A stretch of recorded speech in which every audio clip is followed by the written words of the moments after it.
రాత్రి కురిసిన వడగండ్ల వర్షానికి నిజాంపేట మేడుపల్లి గ్రామం వద్ద 203 మేకలు వడగండ్ల వర్షానికి 200 మేకలకు పైగా చనిపోయాయి.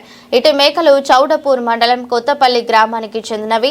రైతు పొలాల్లో మందులు వేసుకుని జీవనాధారం సాగిస్తుండేవారు.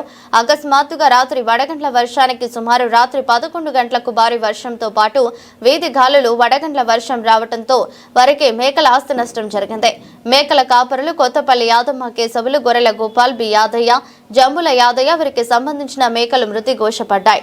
హుటాహుటిన పూడూరు ఎంఆర్ఓ విజయ్ కుమార్ సంఘటనా స్థలానికి చేరుకుని కంకల్ వెటర్నరీ సిబ్బంది వాటిని పరీక్షించి కలెక్టర్ ఆఫీస్ కు సమాచారం ఇచ్చారు. పోస్టుమార్టం అనంతరం వారి యొక్క మేకల అంచనా విలువ వేసి వారికి నష్టపరిహారం ఇస్తామని పూడూరు ఎంఆర్ఓ విజయ్ కుమార్ వెల్లడించారు. మేకలు, గొర్రెలు రాత్రి పడిన వర్షానికి చనిపోయిన ఇన్ఫర్మేషన్ రాగానే మనము అగ్రికల్చర్ అనిమల్ హస్బెండరీ డిపార్ట్మెంట్ సంబంధించిన డాక్టర్కి ఇన్ఫర్మేషన్ ఇచ్చాను. వాళ్ళు వచ్చారు. అలాగే ఎమ్మెల్యే గారి ఆదేశాల ప్రకారం ఇక్కడ వచ్చి మనం పంచనామా చేస్తున్నాం. కలెక్టర్ గారికి ఇన్ఫర్మేషన్ ఇచ్చాము. కలెక్టర్ గారు, ఎమ్మెల్యే గారి ఆదేశాల ప్రకారం మనం ఇప్పుడు ఇన్ఫర్మేషన్ తీసుకొని ఈ రిపోర్ట్ను మనం ఇద్దరికి పంపిస్తాము ఇన్ఫర్మేషన్. ఆ తర్వాత కలెక్టర్ గారి ఆఫీస్ నుంచి మనము డిటిఓ ఆఫీస్కు బిల్ చేసి పంపిస్తాం. ఓకే సార్,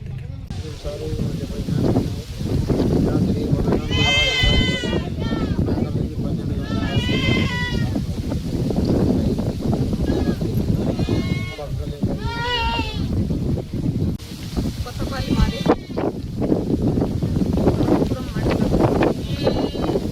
వికారాబాద్ జిల్లా. ఇప్పుడు వాన వడగండ్ల వాన రాత్రి 12 గంటలకు వాన గాలి వనగండ్లు పడ్డాయి. మా జాలీలు ఇడిస్తే తట్టుకోలేక గాలికి వానకు ఎక్కడ చిక్కితే అక్కడ పోయినాయి. చెట్టు కిందికి వచ్చినాయి. ఎక్కడ కొట్టినాయి, ఎక్కడ పోలేవు. అన్నీ కుప్పలాక పడ్డాయి. అన్నీ చనిపోయినాయి.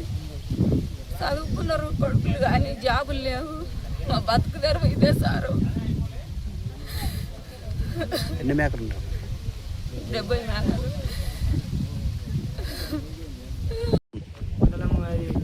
మేపనికి వచ్చినాము. రాత్రి 11:30కు వచ్చేది. వచ్చి మేకలు కొనగండ్లు పడి 30 మేకలు చచ్చిపోయినాయి. అన్నీ మొత్తం 200 చచ్చిపోయినాయి. 200